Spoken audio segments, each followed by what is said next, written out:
Hello, hello. You are listening to the Goggler podcast. Ian Bahir and Uma with you. Another week of movies for us to review while we're stuck at home in lockdown.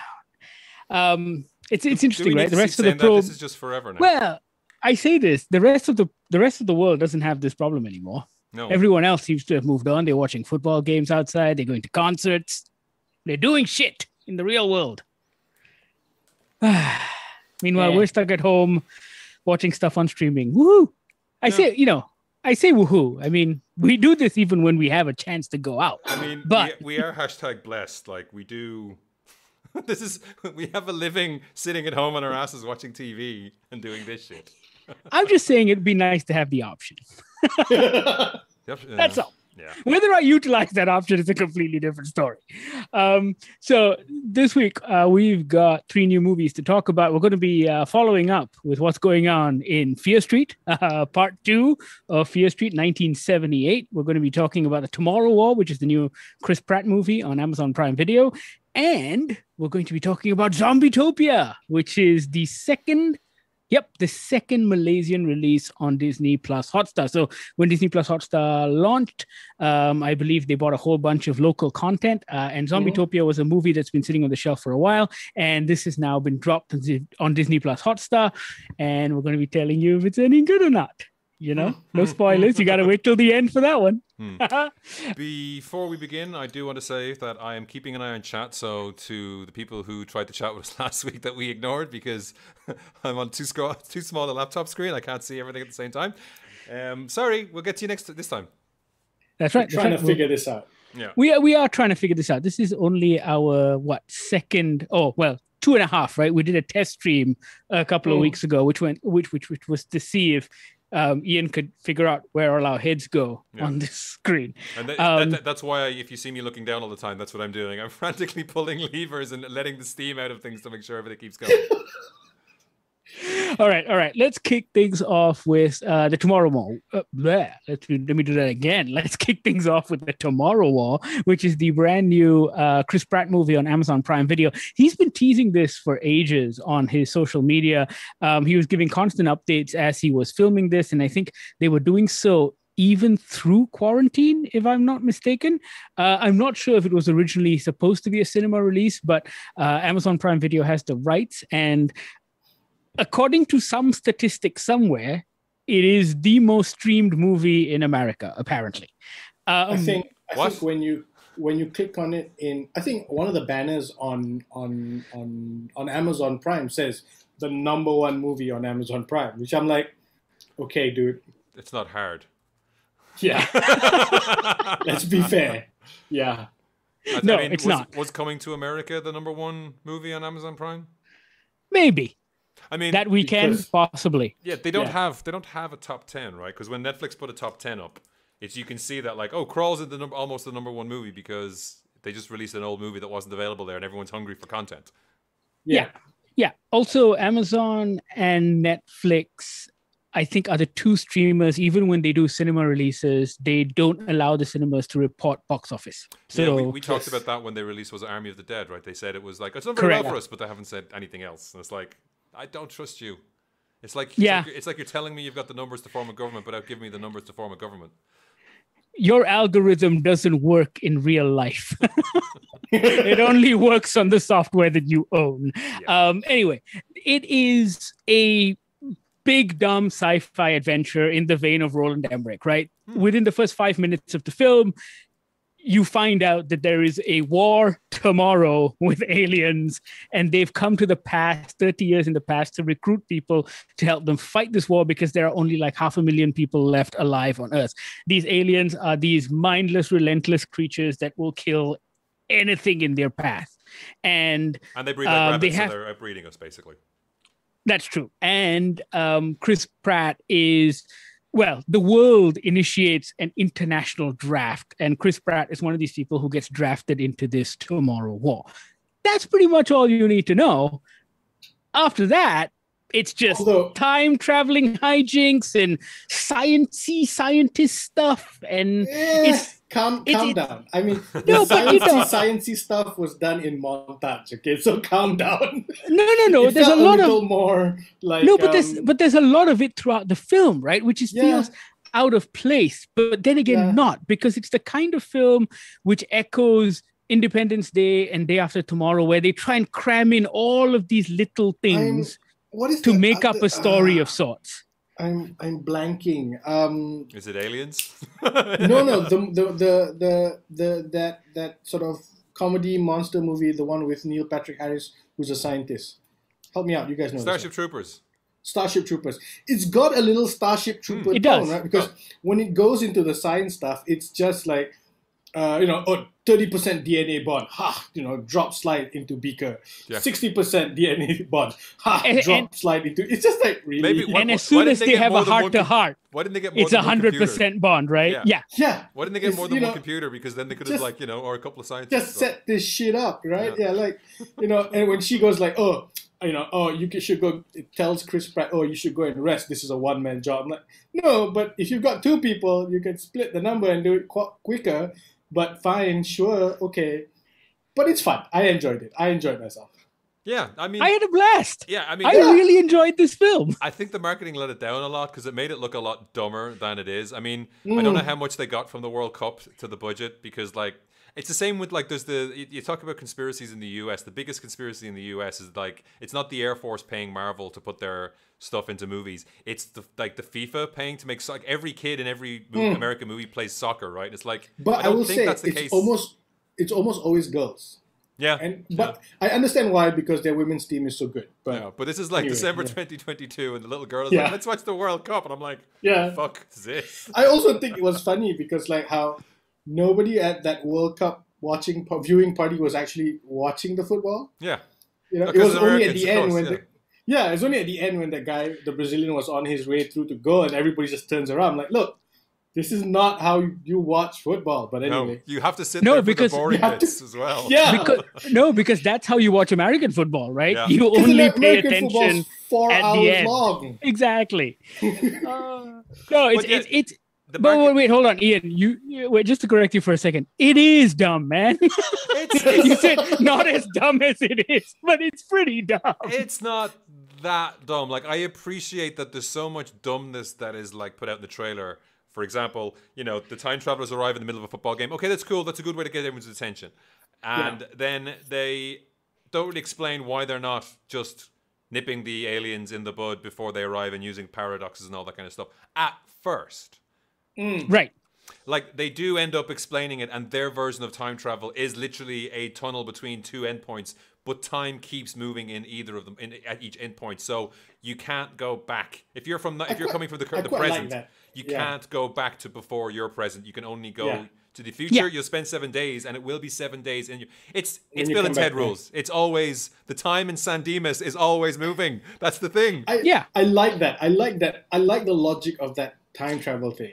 Yeah. It nips a lot of problems in the bud. That logic Yeah. actually works really well and serves the story really, really well. And actually, it moves things along. And I think that's what I enjoyed most about the film, because it didn't get caught up in that. There was one line when the guy puts up his hand at training and is like, how does all this work? Yeah. And that's it, right? Yep. Yeah. Similarly, why we don't see the aliens, and it's always because we're saving it for the effects and we're saving it for the, like, Big Bang later. And it's like, well, if we showed you, you'd be too terrified to even think about going into it. Also, a great explanation. Yeah. The thing about why are they not sending sort of like younger people over to go? Great explanation, makes sense. I did think we were going. I was wondering if we were going to get a Ron Silver time cop situation where two people exist in the one timeline, and it shows off that it's very, very, very bad. Right. But they moved past that very quickly. I mean, that one single explanation to Chloe from 24 kind of solved the problem, right? But also the logic works, right? The logic, it's just like, okay, that makes perfect sense as to why you're sending these people and not everybody, right? Because there was a line in the beginning where they say, only 25% of the military is eligible to be sent forward to the future. You go like, why is that? Why don't you just send everybody? And then I thought it was like a physical fitness thing or something, but no. Yeah, because they made it very clear that this isn't a physical fitness problem. And I think one of the things I enjoyed most about the film is the fact that the aliens are genuinely terrifying. It's been a long time since I've seen the mindless, relentless creatures that, by the time you get to the end of the film, I'm like, you kill that son of a bitch now. Like, you're like, no, because we've seen so many of these kinds of films. And after a while, it kind of gets, I'm not a fan of the mindless killing machines with no reason because, it gets old after a while. No, but it also... you start asking other questions. Oh, they came here on a meteorite. How'd they get on the meteorite? That kind of stuff. There's all these kind of questions that get raised. Even something like Edge of Tomorrow, which I think it's probably the color scheme. This probably the color treatment or the color grading probably makes it feel similar, or it has a similar level of scope in that. Or maybe just the effects. The effects have that same kind of gray sheen on them, right? Yeah. Those aliens were aliens. They were very clearly they invaded, but they didn't have a culture. I think it's the American war machine impacting American movies. It's like they need to have a villain that can be we don't feel bad killing. If you see the aliens with their kids or setting up Sunday schools, you might feel bad about mowing them down. Whereas this actually does have an answer for why there are mindless killing machines let loose. And I was pretty happy when they revealed that. The fact that the answer comes from another very famous movie is just like, okay, this is a hodgepodge. Like you talk about Starship Troopers, it does have firing machine guns at bugs running at you while you slice their arms and legs off, desperately trying to slow them down. It does have elements of Alien and Aliens in it. Only instead of having grunts, you have people running around in business casual, because it doesn't matter what you wear to the future. They can see you if you're wearing camouflage. Just wear what you're comfortable with. You're all gonna die. Correct. And that's the thing about this film. It doesn't give you enough time to think about those problems.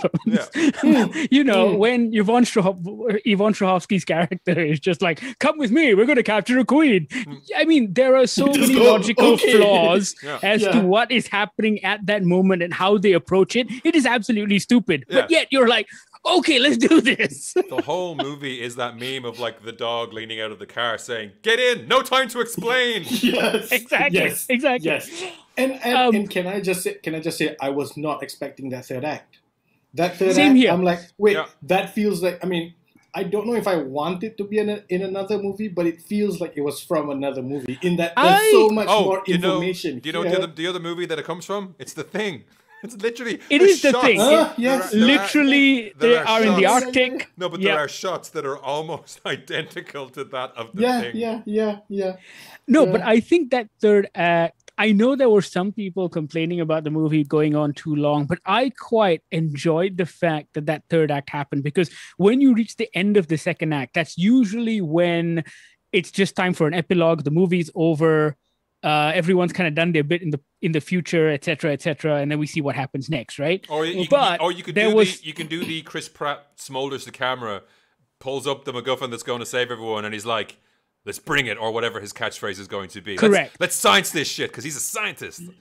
And there's still 40 minutes after that moment. Yeah. And I thought I liked that because I think that gave me the necessary wind down from this movie.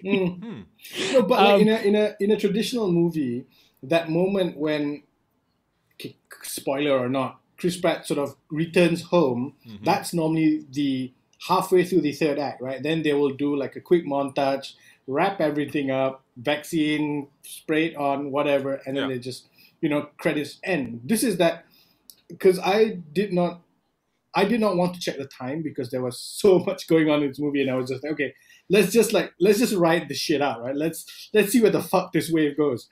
And then I was just like, so he lands back in the future. I was like, okay, he's holding the MacGuffin, okay, and then he's like, but he can't go back to the future. And then I realized, oh wait, we're going on another adventure. We've got one more thing to do. Yeah, it's a completely different adventure with J.K. Simmons. Come on. Yeah. No, but that's what I mean. Like, a part of me is going, I don't know if I would have wanted that in sort of like a sequel, because then it might feel loose. Like, there's not a lot going on, right? It's a 3-day jaunt.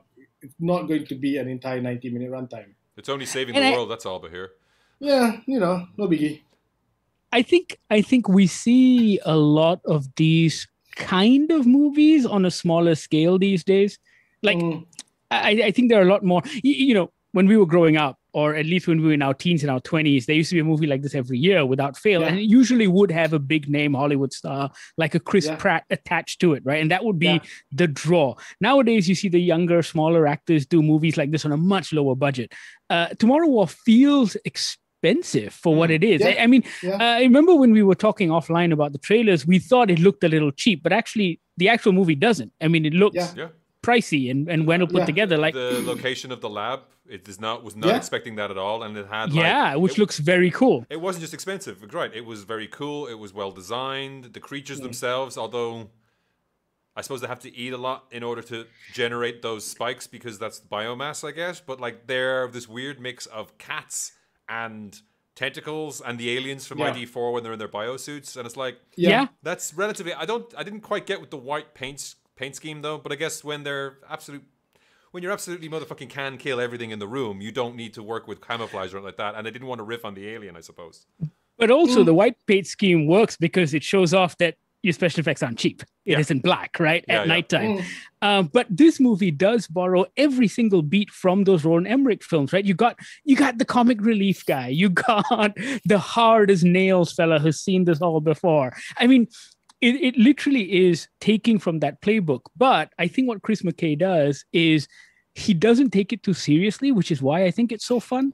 Can we also just mention who Chris McKay is, right? He did the Lego movies, right? He was involved in Robot Chicken. So you know where this is coming from. And I think for me that the trailers for the Tomorrow War sort of, I think they pulled away from what this movie actually is. I was expecting a too serious for its own good action movie going to the future, saving the world from aliens and that kind of thing, right? But it's not. It's very, very fast paced. I wouldn't say it's funny, but it's not somber. This is very much feels like you said, Umar, this feels like Independence Day, you know. Will Smith is serious, but he's funny, you know. He's not breaking into jokes. Fuck. Like there's just moments in this where Chris Pratt just one corner of his mouth just goes up and you're like, and that's why you're going to be a star, kid. But on the other see what you got, kid. Yeah, on the other side, the kid stays in the picture. On the other side, Sam Richardson as Charlie, I did not find funny at all. Like there's a point. I think there's a maybe that should be two characters. There's kind of this guy who's not in any way prepared for the future war, but also has to go, but also the wisecracking and in a way incompetent. There's a point where he's incompetent as well, and that's kind of takes you out of the movie a little bit. Like I felt with J.K. Simmons, I was going to say J. Jonah Jameson. When J.K. Simmons turns up, like he turns up at the beginning, and you're like, okay, cool. When he turns up later, you're like, I see what you were saying earlier, Bahir. You're thinking, oh, you know, this movie, I don't know where they're going with this third act, and you kind of think of yourself, I wouldn't mind some more J.K. Simmons, and then you get more J.K. Simmons. I think the problem with Sam Richardson is that that's the same character Sam Richardson always plays. Is it? He was, I loved him in Veep as that guy, but because you don't see a lot of him, he only comes in and sort of punctuates moments, and it's hilarious. And he was in something else before this, right? MODOK? Gary and MODOK? Most recently, we saw him in Promising Young Woman. He's the guy who's like, you guys ruin everything. Oh. Yeah. I bought him in that. I got him in that. That wasn't the same kind of thing, but I liked it in that. No, but he still had those moments, right? Like at the end of that scene that Umar just quoted, he goes back to Sam Richardson mode, right? In MODOK, as soon as his voice comes on and he plays the same character, you go like, yep, that's that guy. And he does it very well, but I don't know if he is, you know, sidekick material because there's just comes a point where there's just too much of him. There's a moment in this film. I mean, late in this film, there's a moment, and that was the point when I was like, "Oh, okay, yeah, Chris McKay is not taking himself seriously at all." When they need a volcano expert, exactly. And it's funny, Laptop. right? And and it feels like it's lifted from a 90s and a 2000s film. It also I absolutely loved that moment because I swear to God, as a kid, that's the moment I always waited for. I was just like, you wait, one of these days, someone's going to need to know about Spider-Man, and who will they come looking for? Me. That's right. This guy. They're going to need an expert on Spider-Man. And, you know, way to go, kid. You learned about volcanoes and you end up saving the world. That's your thing. You keep doing that. Yeah. Yeah. And yeah, it's a lot of fun. I mean, yes. I cannot, like, when you sit on your couch and you're stuck at home and you want something really just to take your mind off the world, this is it. Like, it's the kind of big popcorn Hollywood pictures we used to go and watch in the cinema on a Saturday afternoon and then not think about too much afterwards. But Uma, do you not? Maybe it worked its magic too well. Do you not realize that this is Climate Change, the movie? That the current generation has to come together with the past generation and the future generation to work together to combat what's going to solve us. And we're not going to solve it in 2048. The problem's here today. When that needle drop happens, there is almost too much of a pause in the movie for everyone to go, I see what you're saying. Just making sure everybody to figure it out. Exactly. Yeah. But I thought that was really nice when I realized that. I was like, okay, you're working on at least 2 levels, not just one. At least. I do have to say as well, you know, she was great in Chuck before, but why isn't Yvonne Strahovski in more things? Right. She's in The Handmaid's Tale. Yeah. She is, but she's not kicking ass in The Handmaid's Tale. She needs to kick ass in more things. Right. She doesn't seem to have aged since Chuck. At all. Yeah. Also Betty Gilpin, who's fantastic. I mean, she was in the wrestling show Glow. Yeah. And she has there's some nice kind of moments there where, like, handily she works with people with PTSD and veterans, and there's like some very in the third act there's some very non-verbal communication that goes on there, and there's some good stuff, and like her reaction to the draft and things like that I felt were quite real and quite good. Yeah. And I like that they didn't milk the emotional bits, you know. He's an Iraqi war vet. He knows what's up. He's called, you know, I got to do my duty, that kind of thing. Just move on, right? And there isn't this long, drawn-out process of, oh, I don't want to leave my family behind, blah, blah, blah. So you got 24 hours. This is like, again, no time to explain. Get in the back of the van. Yeah, exactly, yeah. And the future is calling, damn it. Get in the time van. Even when that, we talked about it earlier, that sort of the World Cup and the future people come down, that happens fairly quick in the movie. Yeah. You know, there's no family setup. We're just going. And I think what happened before that scene, I could have done without, because that kind of reinforces the dumb idea that something happens and you're like, wait, why would you bring people to the future just to waste them like this, right? And there's a problem, that's fine. It's explained later. But if you didn't have that scene at the beginning, like it's hey, we're starting in media res. It's like, no, I don't need that. Start the movie at the start. Yeah. That does nothing for you. Yeah, you could have completely lost that prologue, right? Yeah, it was very odd. I mean, I don't know. Maybe the switch to streaming, people say like you got to grab them by the ball straight away, and I don't, no. Yeah, the first is one of those first 5-minute things. Yeah. Yeah, it's like the bit of, when they put at the beginning of a YouTube trailer the highlights and the videos that'll play on loop. They'll tell you everything. Yeah. All right. Tomorrow War is streaming on Amazon Prime Video. If you're a big fan of the big sci-fi action adventures, then this is definitely the movie for you. I don't know about dumb though. I don't know if it's scale dumb. From dumb. It's a good action movie. It's a good action. I'm still going with dumb with some of the stuff. Like, I mean, the whole bit in the middle when they're trying to work out how to get these creatures. I say dumb because they're just throwing jargon at you, even though none of it makes sense. They try to move shit along. And it's just like, let's take the blood, let's sedate it. But if you're sedating it every hour, why did it suddenly come back alive again? It should be completely knocked out. Did you forget that one time? No, after you worked everything out? It's adapting, Uma. It's adapting. Come on, Uma. Keep up. Come on. Also, you see, convenient. You see, Uma is the ranger in the Jurassic Park who's going to get clever girled by these motherfuckers because he's like, they're dumb animals. Like, no, she was waiting. She's like, it's a plan. She can speak English. She's just chose not to. She saw they're going to destroy us all. To me, my minions. Attack now! Yeah. She was see the reason the queen was caught was because that was part of the plan. Yeah. So She now they know wanted where to the be lab caught. is. Yeah. She Yeah, so now they know allowed where the herself lab to is. be caught. Exactly. Exactly. The call is yeah. coming They've all from got inside the inbuilt house. homing. Yes, exactly. Yeah, like bees do. You know, it happens. Sure. Yep. You're... Chris I'm on my McKay second is cup of thanking coffee, you. okay? Yeah, look at this way. Chris Yeah. McKay is thanking you for making this movie smarter than it This is a actually great movie. Yeah, okay? no, I mean, this is I yeah, expected us to come on, spend way Ian. more time plot holing this movie than we did. I was ready. I was taking notes. Yeah. Like, oh no, Yeah, throw them away. It's fine. It's great. I'm yeah, enjoying It's this. fine. Yeah, It's just you smile have at me. no time Chris, to play with your phone. yeah, Chris Pratt, It's one of those movies. take your shirt off again and smile at me one more time. Love it. Seriously, that is all you need. That man has so much charm. It's oozing out of every pore. It's insane. Ah, all right. Tomorrow War on Amazon Prime Video. Check it out. You will not be disappointed. Moving on to Netflix's brand new release this week. This one drops as you are listening to this podcast right now. This is the second part in the Fear Street trilogy. We mentioned last week, Netflix are trying something new with this horror franchise. They're releasing a movie every week for 3 weeks. Part 1, Part 2, Part 3.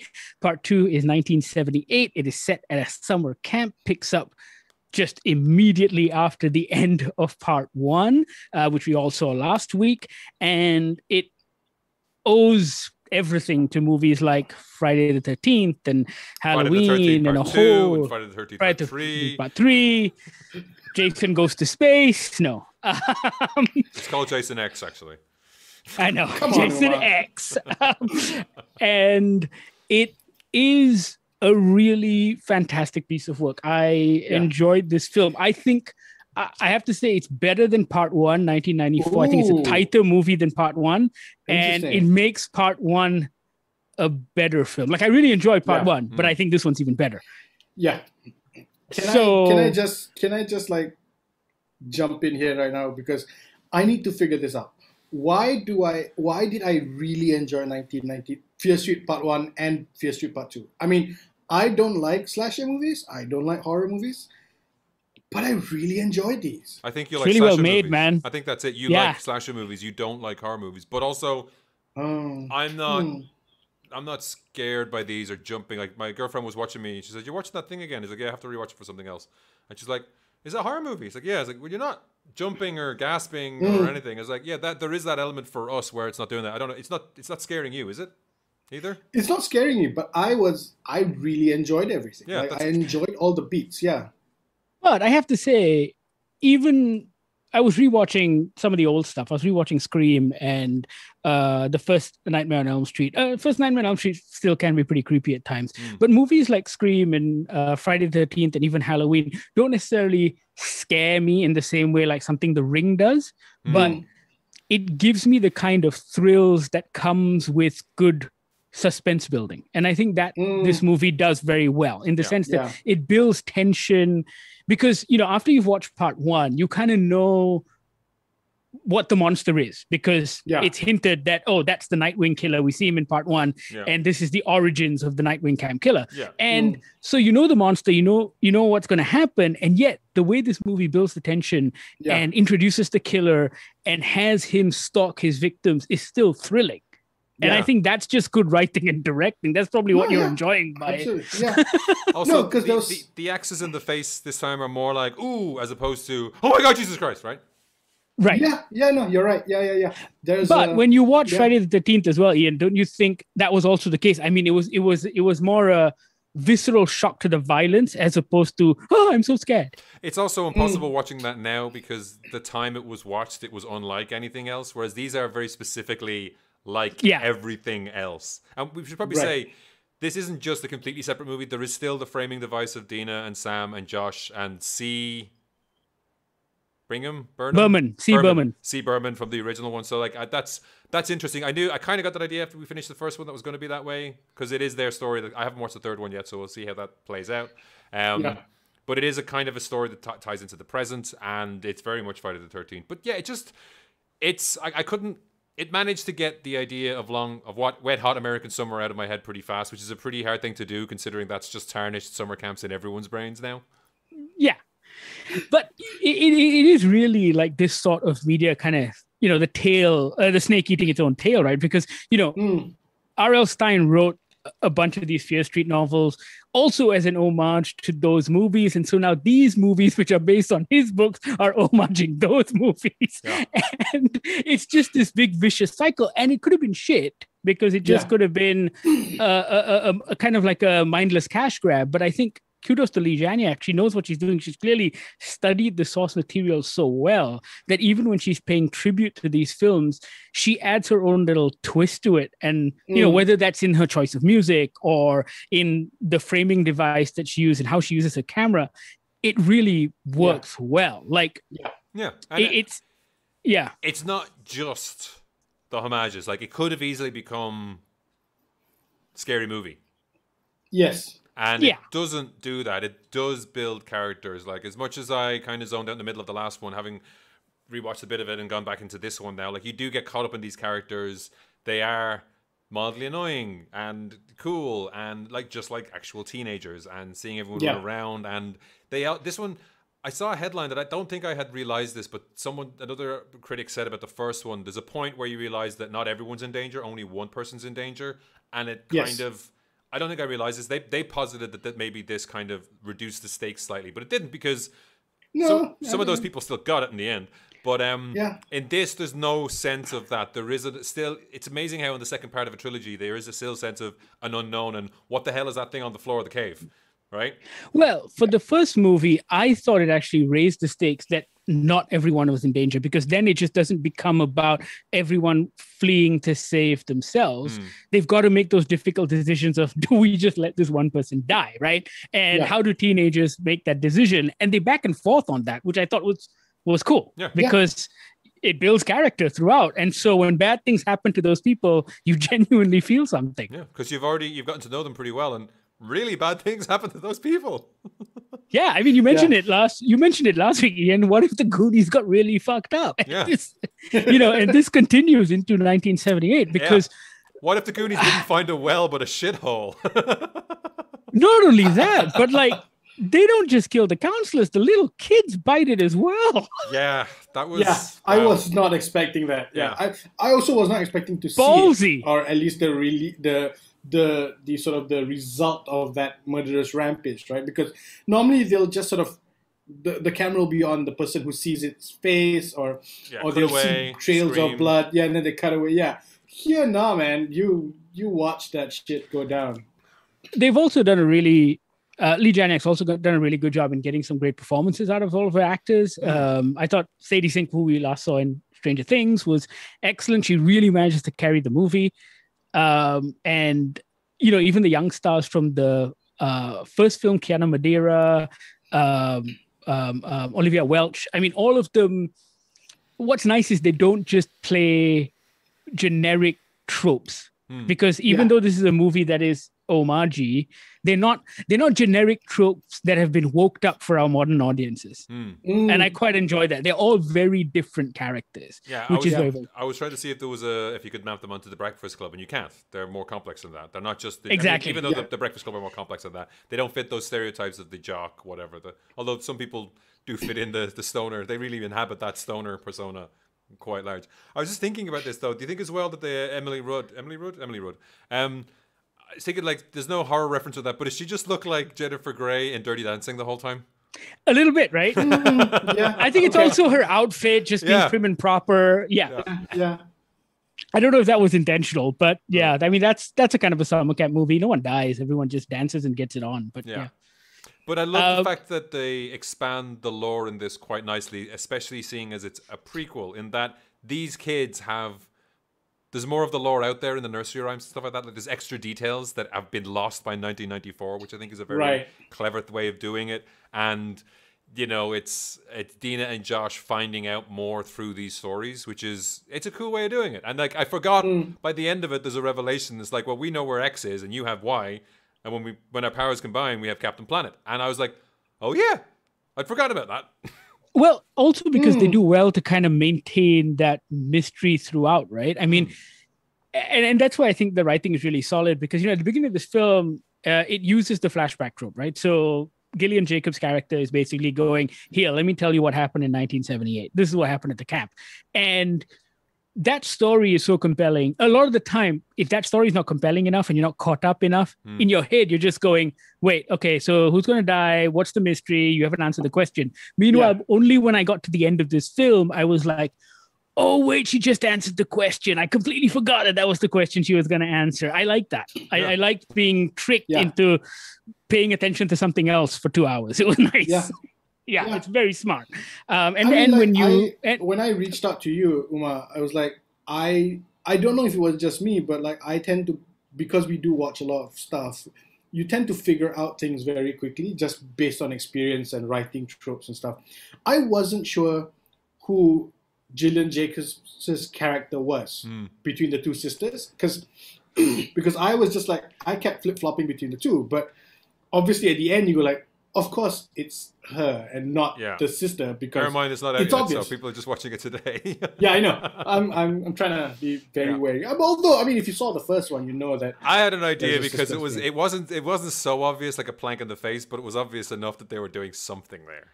They were, but I think it's like any good magic trick, right? If the magic trick is good enough, you allow yourself to be fooled. And I think this movie was so immersive that it allowed me to be fooled, because I think if you had spent 5 minutes just pausing and thinking about it, you would have worked it out. It's not rocket science, right? But you want to go along for the ride. And I think that's what I've enjoyed most about these films so far. I mean, honestly, I think I said it last week as well, like, how I was genuinely surprised how much I enjoyed 1994. I was apprehensive when I saw the first trailer for this, because I thought, just based on like, R.L. Stine has been releasing Fear Street books forever, man. I mean, like, it's reached that point when it feels like he's just churning out one after the other. I haven't read one in many years, so I don't know if the quality is anywhere as good as it used to be back in the day with his first few novels. And so when I saw this come out, I thought, okay, Netflix just went, hey, Goosebumps made some money. This is something that's been sitting on the shelves. Let's see what we can do with it, right? But actually, R.L. Stine feels like it's become a shorthand for something. You know, it's become a shorthand for, you know, not adult horror. It's, you know, a little safe horror. Yeah. The books are, I wouldn't say the books are safe. The books are quite dark, as in they have dark themes. They don't necessarily have as much sex and violence as you would get in some of the newer YA stuff, because it was written for that target demographic. But they are, like, if you're a kid reading that, you'd be like, hee, you know, this is too scary for me. Yeah. No, but it's that thing of like, it's a little too scary for like a teenager, but it's not Stephen King, you know what I mean? Yeah. It's not the serious adult scary shit. And I think what Leigh Janiak has done as a writer-director is that she has genuinely studied the work and gone, oh, okay, so these are the things that are great about these series of books. This is what people liked about it. Now let me see if I can extract them and kind of merge them into this world of cinematic horror that we know. Yeah. Does that make sense? Yeah, no, that's exactly what they've done, yeah. Yes, no? Yes. Can you, if you Did lost you us? lose me? I can't hear you. Oh my God, I've lost you guys. We can hear you guys still hear me? This is great, live on air. Don't you just hate it when this happens? Technology fails. No, everything's working fine for us, so it's only you. We're good, yeah. So it's become the Bahian Ian show. I can't mute him though. He's just going to keep waffling like this. It's so annoying. So anyway, Bahir. So no, I really. So I really enjoyed. Yeah, this was a great. And how about now? Is it your headphones died? Is that what happened? Oh no. No, that's not why. I can't hear you guys at all for some reason. Ooh. So let's just send him a message to say stop talking, so the two of us can take over. We're taking over the show.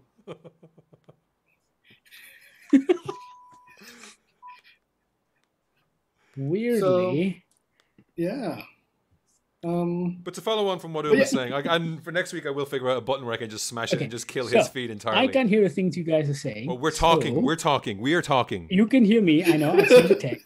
But what I'm going to do is try and fix my audio. But yeah, I mean, I think for me the strangest thing was actually enjoying this. I was not ready for this. You're back. Great. Oh. God damn it, he's not back. Okay, he's going to have a message ready next time to say stop talking. We were going to just continue like it was fine. We were just going to do our own podcast show. Yeah. How many people saw that live? Shit happens. Yeah, shit happens. All right. Well, you were saying how much you really enjoyed this movie. I really enjoyed this movie. Yeah, I wasn't expecting to enjoy this movie, but I did. I mean, the trailers felt. I'll be honest. I saw the trailers. I was like, okay, this is going to be like the horror movies I don't enjoy. I wasn't looking forward to it, but then I saw 94, and I was like, this is really fun, and I was really excited to watch 78, and I saw 78, and I'm like, holy shit, this is also really very good. And now I'm ready for. Now I have to go watch the Vitch because it looks like I was thinking, how are they going to do this to the third one? And the third one looks like when they get to the trailer at the end of this one, it's the Vitch, right? A little bit. I haven't seen the Vitch. Neither have I. I've been meaning to for ages. It's one of those horror movies where it's like, might have to watch this if my girlfriend's busy. She will not like this, I don't think. No, the Vitch is good. I've seen the Vitch. It's the Eggers film, right? With Anya Taylor-Joy. Yeah. I have a feeling... Again, I think the Anya Taylor-Joy thing is going to cause more troubles because my girlfriend would be like, "Oh yeah, I loved her in Queen's Gambit," and then we'd watch this, and she's like, "What the fuck did you make me watch this? It's not like Queen's Gambit." This is not Queen's Gambit. Although I have to say that's very, very different. I mean, it's an Eggers film, so it's very, very serious. But based on the trailer, on what we got from 1666, it looks like it might be a little fun. Like, I mean, both these movies were fun because if you enjoy watching the horror slasher films, you can see all the tropes and you're having a quiet chuckle about it as well. I mean, did you hear the? Because I had to go looking. I had to go in a YouTube hole. Did you hear the? Yes. When he's going through the woods, and it's like, oh my god! Like, no. The last time I had to look that up, I had to look it up for something else, and it was actually the Friday the 13th game. And I was like, what is that noise? And then I didn't realize it's embedded in my subconscious. That's the noise from when he's stalking people. Yeah, in Friday the 13th. Oh, so that was a pretty nice touch. Yeah. No, so Fear Street 1666 is next week, and that'll wrap up the trilogy. And then I don't know what Netflix is planning to do with this franchise because they clearly own the rights to it. And I think this is Lee Janiak's first like major movie project, right? This trilogy. And I'll be curious to see what she does next. But for me, this has been a resounding success. I've had such a good time. Absolutely, yeah. And what what I really like as well is that even with the split time structure, they've come up with a way for the third one to bring all of your favorites back. Exactly. So you've got really cool. All the actors back, but also I was a bit apprehensive. I didn't know how they were going to do it, like because with the most of these horror movies, you're moving forward in time because the big bad always comes back, right? And this one they're going backwards in time, and they've still managed to not give too much away to ruin whatever surprises are coming. Yeah, because we've been talking about the first two, and it's like the 90s ones, we've come up with all the references that it can be making to all these different movies and the soundtracks and everything else. And then the second one is 78. It's like the height of the birth of the slasher movies. And you're like, 1666. No movies came out in 1666. There were none. Also, I don't know what musical cues they're going to have for that one. Yeah, that's unless it's like Game of Thrones, where was it The National played on Game of Thrones, was it? Oh yeah. The band was in the corner. Or did Sigur Rós? I think Sigur Rós were there as well at one point. Sigur Rós was there. There was the Coldplay's drummer was there. Of course, Ed Sheeran was there. Sigur Rós is actually from Westeros. Yeah. Yeah. But I do think that like there are, because I went down rabbit holes, research holes. Like there is the Witchfinder General. There are an awful lot of movies that generally star Vincent Price that are set in like the Middle Ages kind of time. So there is a precedent there. It'll be interesting to see if they pull from that. But I do really want to watch The Vitch first because I think that's the only one in the last 20 years I can think of. Yeah. The director did say that I think we mentioned it last week as well, she pulled some inspiration from the tone of film from Terrence Malick. And I think, that would be interesting to see how that plays out as well, because Malick doesn't make these kind of horror movies. His is more like, existential life. Yeah, existential horror. They're not quite, they're not really horror movies. They're just like life. Yep, correct. That's basically. Check out Fear Street 1978 and 1994. I think even if you're not a horror movie fan like Vahe, I don't think you'll be disappointed. You will enjoy this film. So check it out. Let us know what you think. You know what to do. You can get in touch with us on all of our usual social media feeds. That's Goggler MY. Also podcast at Goggler MY. Also text us on our hotline 012-524-5208. The last movie we'll be talking about today is Zombietopia, which is the new Malaysian film on Disney Plus Hotstar MY. This thing was acquired by Disney Plus when they launched in Malaysia as part of their local lineup. And it is a zombie film. It is by Wu Mingjin, who also did KL Zombie. So he's no stranger to the zombie genre, although watching this movie, you would think he was. It is... It's shite. Yeah, I mean, wait, hold on. Let me just clarify something. I mean, this is not Badang. It's not that. Like, it's not Amazing Titan, man. They don't have to list the name of the CGI package they use at the end because they use a free one. No, they don't. Yeah. All of the actors in this film are very good. I mean, Shahidi Sam's in it, Bron Palare is in it, Sharifah Amani is in it. They've got some of the best actors that Malaysia has on offer at the moment. And those quiet moments between those individuals in this film aren't bad. It's everything else that has to do with zombies and shit that kind of completely go off the rails. It's like you said, you have actors all doing good stuff. Unfortunately, they're not all in the same movie.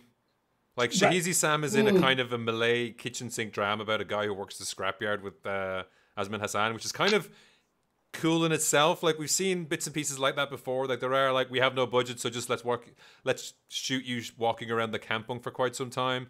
Sharifah Amani's character, when she turns up, is interesting. Bron Palare is doing Resident Evil. Yeah. And when they all come together, it's just it's like, not, it doesn't add up. And then it's not like you add on to that, but you multiply that by everything else that's going on, like you said. Like, Bron's character is in a completely different movie. His first encounter with Shahidi Sam, when Shahidi Sam just says his name, and he's like, "Do you know who I am?" And he just loses his shit for no reason. Yeah. At which point, I felt that Shahidi Sam's character had the best response, where he just goes, "What does this have to do with me then?" Yeah. and you know, it's so weird, that contrast that exists. And also, like you mentioned it in your review, Ian, I think there is a weird... I don't know how much of this movie ended up on the cutting room floor, because I would like to think that there were bits in between that kind of explained character motivations that someone felt, no, getting in the way of the action, cut it out, right? There is, because I looked up, there was the studio that did the special effects. They posted a photo on Twitter. I didn't check. I can't remember what the date was, but I was looking for local film, Disney Plus, no images for the review, so I had to go searching. Sure. There was a tweet, and it had a few of the stills from the picture, but it also had a still of, like, I think it was the Boomer from Left 4 Dead, but like a big zombie, you know, like a swollen, fat zombie. Oh. CGI, wearing a prison jumpsuit. Right. And there's a character in the film who wears a prison jumpsuit, and you're thinking, this is the evolution of this. Also, I found that this movie was completed 5 years ago. Yes, it was done in 2016. Yeah. So while it doesn't have any of the big giveaways of a troubled production, like, you know, it all looks fine, like it's shot well. I mean, that's one thing. It doesn't have Bahir's favorite or least favorite local movie thing. It doesn't shoot any blue nighttime stuff, right?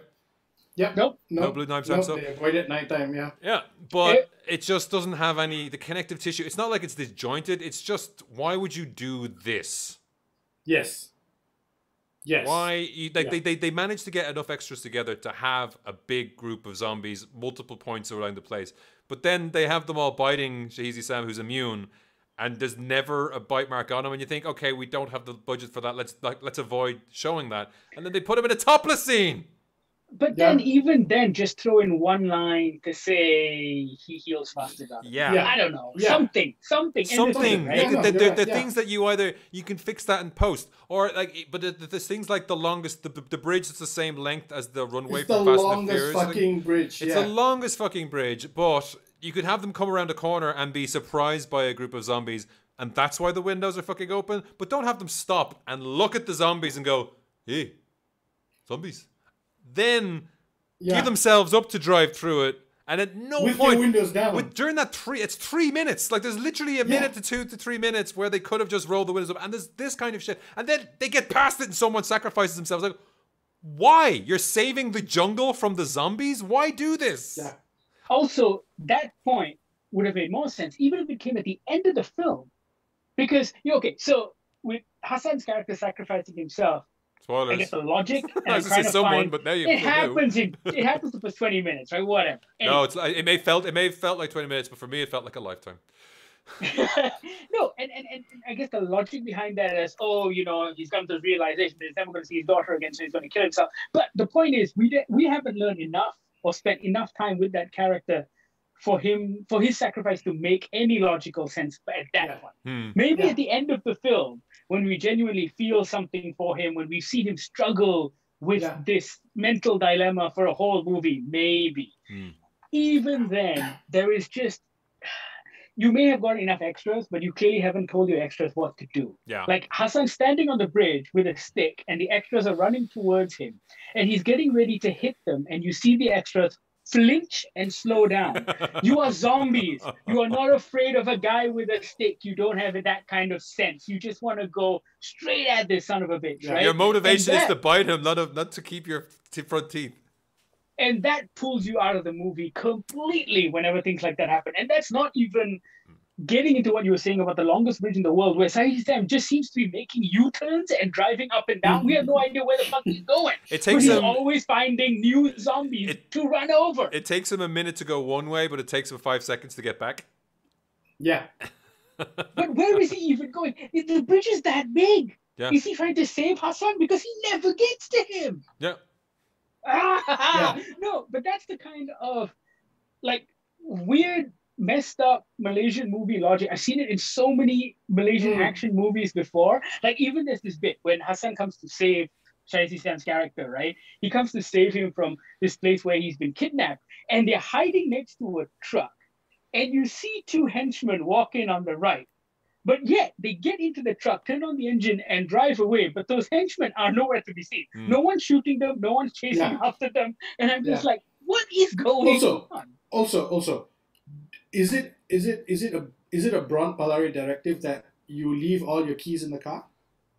I mean, it's a homage to Terminator. What, does he do that in the other movies? What's he done that in other movies? No, I mean, as the villain, does he just say, okay, remember when you park your cars, leave the keys in there because you never know when you might need to make the fast escape? Well, yeah, no, because Ali likes to go get lunch, and so if he can't get the keys, if he come looking for it, everyone goes hungry. So it's quicker to do that. And also later on for the afternoon, we want to get some tea. So then Jerry's when Jerry wants to go get tea, if we have to go around seeing who's got the keys. Yeah, you know what I mean. Yeah, I guess. But also, there is so much zombie fiction right now that whenever you want to try and introduce something that people aren't familiar with to zombie fiction, like, for example, characters who have been bitten, who are half zombie, half human, maybe you want to do something to explain why they are the way they are. Yeah. Like, it's no spoiler to say that Shaheed Sam's character in this show is important because right in the beginning of the show, Bron's character says, you are part of the 0.05% who are immune to the virus. Okay, fine. Everyone, there can be a group of people who have a natural immunity, great.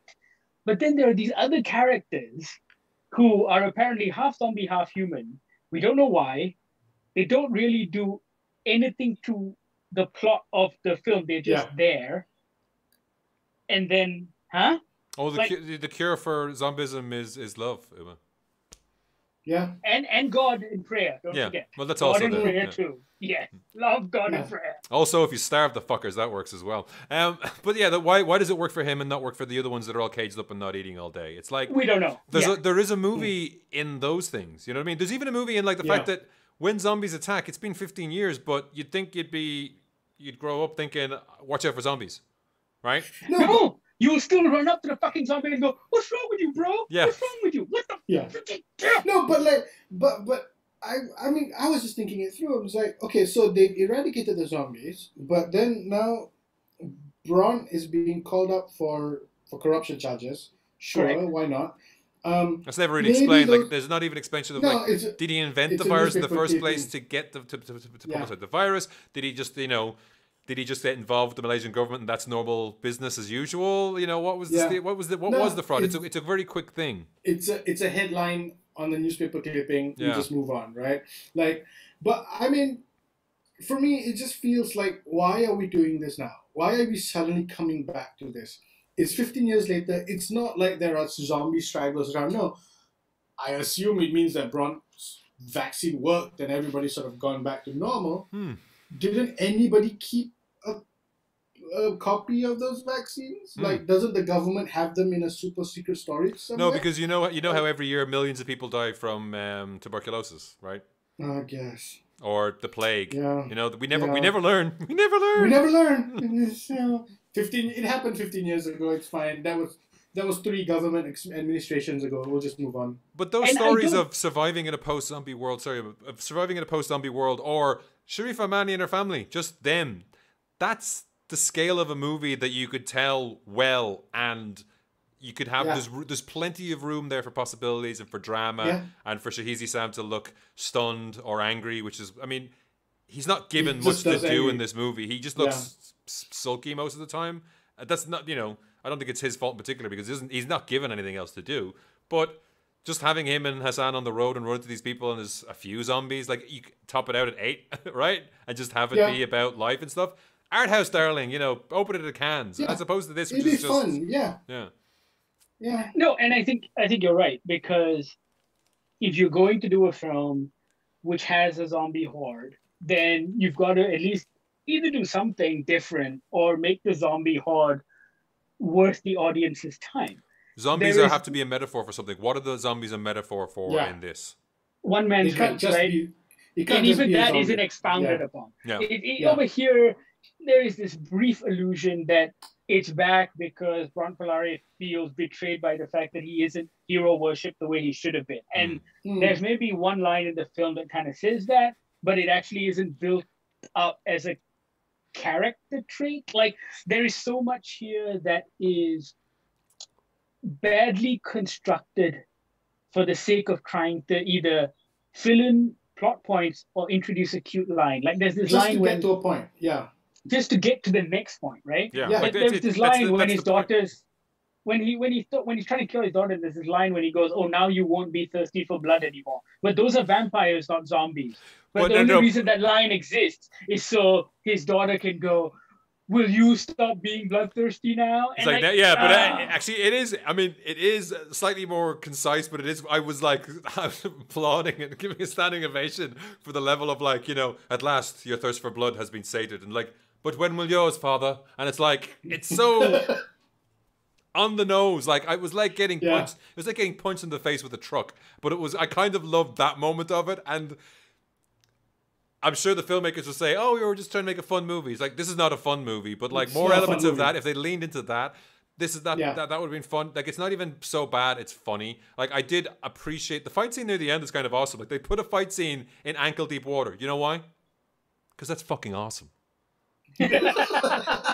Right? It just looks really cool. It's like that fight, is it in The Transporter, where Jason Statham's sliding around on oil on bicycle clips? Yes. Yeah. It goes to the shell. Yeah. Goes to the shell. I don't even know what the original. Oh, it's Lethal Weapon on the lawn in the rain, right? Yes. That's it. Yes. And that looks great. And I made a GIF that is like, it is like Ron Polari fully gets fucked in the face for 30 seconds. And it's just like a single shot of bam, bam, bam. He goes to town on him. And that was a cool little scene. But again, if anything around it was any good, that'd be great. But as it is, it's like, yeah. I think that explains why it's been on the shelf since 2016. I was just gonna say. I think nobody wanted it. I think everybody passed on it. Until Disney Plus came along and Hotstar came along, and they went, "Oh God, we need stuff. Come on, anybody, you got stuff? Yeah. We're launching in a month. Come on, anything." Yeah. I mean, this movie could. I mean, I want to say this movie could have been better. This movie should have been better. I think. Yeah. We're talking about a zombie movie in. Okay, let's be fair. We're talking about a zombie movie in 2016. Even at the time, there were enough zombie stuff in the consciousness for you to try something different. Yeah. For you to not try and do a zombie horde with 12 fuckers, you know? But that's not something I think that I could hold against it, because it's like, that's local filmmaking. I'm not saying that's a bad thing. I'm just saying, like, the numbers they have look all right. Like, when you watch 20 minutes of this, it seems like it's going somewhere. It's like, the numbers they have, that's okay. That looks like I can buy into this. You have suspension of belief that this is a thing, a zombie movie. The problem then is the plot, the characters, the motivations for things happening. But the thing is, it's not sustained throughout the film, and I think therein lies the problem, right? Yeah. Because the leaps of logic with regards to, when a zombie appears for the first time after 15 years and people don't know what it is or pretend like they don't know what it is, that just doesn't sit well. And then later in the film, like early in the film, you suddenly have 50 extras as zombies, and then in the final sequence of the film, you have these people trying to hold this door shut from a horde of zombies, but 4 guys jump out. A horde of you're 7. like, wait, what? And so, because that isn't sustained throughout the film, any kind of suspension of disbelief that you have is completely lost, because you're trying to do something which you mentioned over and over again in your review, Ian, that you just don't have the budget for. So why keep trying to do that same one thing? And this movie really feels like the definition of, you know, grasp exceeding its reach, right? It's just, you could have done a much smaller film. You could have, I mean, this is sacrilegious, but you could have tried 28 Days Later. You know what I mean? Like, and even very small. I didn't make that comparison because I think the later on in 28 Days Later, when you get to the army and stuff like that, I guess there's a little bit of budget there. But again, like Ali Dan Ratu Queens, you don't have to go to New York to make that movie. You can stay in Sharifa Amani's house. The whole movie can happen there. Yeah, and it would have been perfectly fine, right? You could have slowed down the gear, and then you could have slowed down the car and be like, okay, this is what this movie is now. It's just, this is where we are because, you know, it's a metaphor for, oh, you know, you're just living with the problem that you have. Whatever. I don't know. I'm not a filmmaker. But and she could have still used those grenades. And she could have still used those fucking grenades that for some reason her grandfather had kept from the war. The war. 50 years. Yes. Yeah. They shouldn't even use the Luger in the end. They didn't use. It has 3 Lugers. It's like 1 is excessive, but okay, 3, I guess. And I'm not no historian, but did the Japanese use Lugers? Unless the grandfather fought the Nazis. And her grandfather's name was Indiana Jones. That's why Sharif Amani's so fat. That's the next movie. He's gonna move over here and really retires to Malaysia. And then the emergency happened. He's like, "Damn it, can't get away from these damn Nazis." And a lot of Europeans come here to die here too. So yeah, they do. Yeah, I guess we have. Are we? You know what? Are we going to talk about the elephant in the movie? The elephant in the room. I was just going to say we buried the lead this far. Yeah. Spoilers for people who haven't seen Zombie-topia, but there is a motherfucking dinosaur in this movie. There's no reason for this movie to have a motherfucking dinosaur. Maybe her grandfather was Alan Grant. Maybe that's what it was. Yeah. Maybe Brock's grandfather was Alan Grant because Sharif Amani has got nothing to do with that dinosaur. Don't embarrass Sharif Amani on this. A Spinosaurus. I mean... Oh my god. Yeah, like when it was a beast, I was hoping, again, having just watched the not great Resident Evil movie, I thought... Like, they have tanks with shit moving in them throughout the movie in the background, which are just, like, badly green screened in. That's fine. I was like, okay, if they leaned into that, if they did do, like, a Hellboy style, you know... who's the head in the jar in Hellboy with the monkey? Klaus, whatever his name. No, Klaus is the other guy. But in Hellboy, there's a guy with a head in the jar who's always doing experiments in the jungles. If that was what Bromp was doing, that would have been fun, at least. Right. Or if it had been a weird biomutant. Maybe that was part of the thing. I don't know. I need to check whether that tweet by that effects studio were the effects studio listed in the credits, because maybe they bailed and they were like, we don't have a super zombie model to hand. We don't have the money to make it. But we do have this Spinosaurus model we've been hanging on to for a while. Yeah. I guess. Yeah, but even that logic doesn't seem to fly because it's a movie called Zombie-topia. Yeah. Oh, no. This is so much easier to just have... It is the biggest piece of Cretaceous sticky tape put over a hole ever. Yeah. But even when you hear this creature, I genuinely thought, oh, okay, super zombie. Yes. Like, this is what he's going to sell to China, because China are now the villains who will buy anything from anyone, right? I thought he was going to sell that to China, sell them the cure, become this multi-billionaire, and then, you know, take over the world. Form the umbrella company. Malaysia. Exactly, whatever. But no, it turns out to be like City the dinosaur. It just... Her name is City, right? I have not had a bigger what the fuck moment in a film in a long time. Yeah, and not I will say though, when Ian, because Ian watched this before I did, and Ian mentioned that I created a whole new channel on our Slack for spoilers to say like you won't believe this, but it has to be separate. You cannot be told what City is. You have to see it for yourselves. Yeah, but when I found out it was City, I was like, okay, stupid name for dinosaur, but whatever.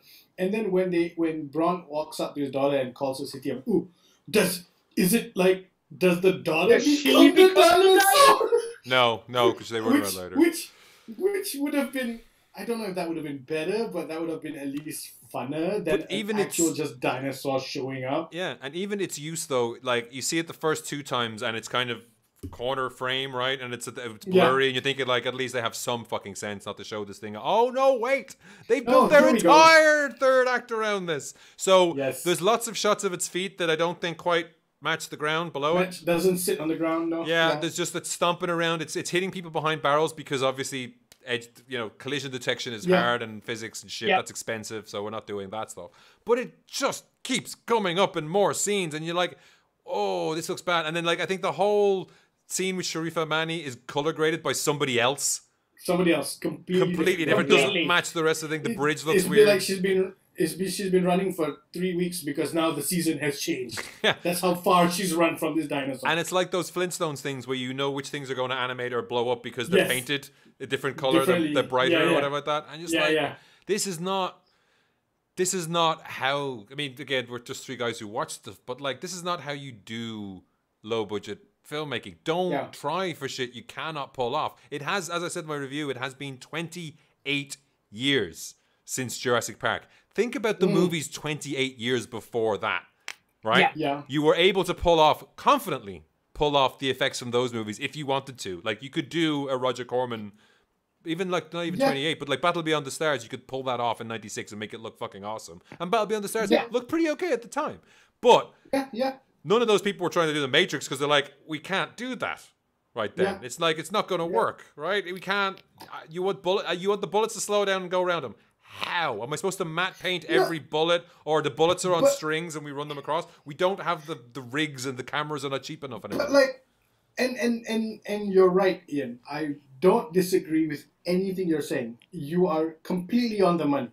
But why is there a fucking dinosaur in a movie about zombies? Yeah. We still haven't answered that question. Yeah. And that to me is the problem, right? Who looked at the script and said, we're onto a winner, boys? Yeah. I mean, like... Or, you know what this really needs? Zombie in the third act. Yeah. Zombie in the third act. You tell me it's a zombie Harimau Malaya. I'd be like, cool, got it. Great. You tell me it's a zombie elephant. Awesome, great, got it. Why is there a fucking dinosaur who's not even a zombie? A zombie dinosaur. It's a straight up dinosaur. Yeah. Also, how big is that compound that dinosaur is screaming all its lungs out, and Shahisi Sam is just like, I'm just gonna go after Bron Polari. There's just some noise in the background. No worries. No, I don't know about that. What? Yeah, I don't know. Zombie and the title also means nothing either. What is up? When I first saw the helicopter landing on it, I thought also the bad helicopter. Like, don't put a helicopter in your script if you're going to blow it up and you can't blow it up. That straight off the bat when you said sorry, quickly jumping in. Was that helicopter piloted by zombies? No, the guy. It's a grab chopper. They paid him, then they ate him. But yeah, he turned in the back. No. There's no explanation. Who's that guy? Is it supposed to be Lee Chong Wei or somebody like that? Okay, anyway, yeah, you're right. Let's move on. Sorry, go on. Ian, they arrive at an island. The movie's called Zombie-topia. I'm thinking, zombies trapped in an island. That could obviously, you've got a confined space, budget-wise. You can work in that. No, none of that. That's got nothing to do with anything. Fuck it. No, same. I mean, honestly, I watched the first 10 minutes and I thought, this looks very promising, because I thought, you've jumped 15 years. You've gotten past all of the old zombie tropes, right? I thought it's going to be, when I saw Shahisi Sam's character and I saw Hassan, and I thought it was going to be, wait, maybe KL is still overrun by zombies and this is this one small kampung that isn't, right? Yeah. And, maybe they're all that's left, or they're naturally immune, something, and that would be something new, something fun, something interesting to explore. It's the afters of Shaun of the Dead, right? When Nick Frost is sitting in the garage and and they're playing Sega, whatever it is they're playing. It's that moment, right? That's what you're right. That's what I thought as well. Yeah, it's like, what's their daily life like? That would have been a great film. Yeah. Exactly. Yeah. In the end, the film title just is a cool portmanteau of 2 words. Yeah, exactly. It doesn't actually have anything to do with the film proper. Not a good, I mean, it's not Gadang, it's not Amazing Titan Man, but it's not a good film either. Yeah. I think J2 was probably better. Yeah. Definitely. Yeah. It had a little more. Yeah. It had a little more continuity and I guess narrative plot sense. Yeah. But for the most part, both of these drops on Disney Plus have been less than worthy, shall we say? You mean like the Disney Plus drop itself? Oh. Ew. Shots fired. But I think we've I bring this up a lot, and I bring it up in the reviews. Like, we talk about Suatu Ketika, which is a movie that is marred by its use of effects. They couldn't get football pitches that were not surrounded by building sites. So when we watched that movie, it was like such a shame that some people would be turned off by that. That it would you can see the seams, right? Yeah, because they're pretty big seams. So it's unfortunate they had to green screen in an awful lot around the pitches. Doesn't hurt that story at all. But in this case, it's like it's not the design of the store ruins the movie. The movie ruins the movie. Yeah. Yeah. Zombitopia is now streaming on Disney Plus Hotstar. Hey, if you want to go see a really bad CG dinosaur, you know where to watch that. Or you could just watch Loki. Mm-hmm. So, yeah. Has anyone watched Japanese 24 yet? Not yet. No, I haven't watched Japanese 24. Yeah. I have been watching the show called The Family Man on Amazon Prime Video, which is Indian 24, which is excellent, by the way. Like, really fucking good. Yeah. Look, I was just gonna say, if you have Disney Plus Hotstar My and you see Zombitopia come across your banner, go watch Monsters at Work instead. Go watch Loki. Go watch WandaVision. Yeah. Go rewatch all 23 or 24 of the MCU movies. In fact, go and watch the original animated Disney movies from 1947.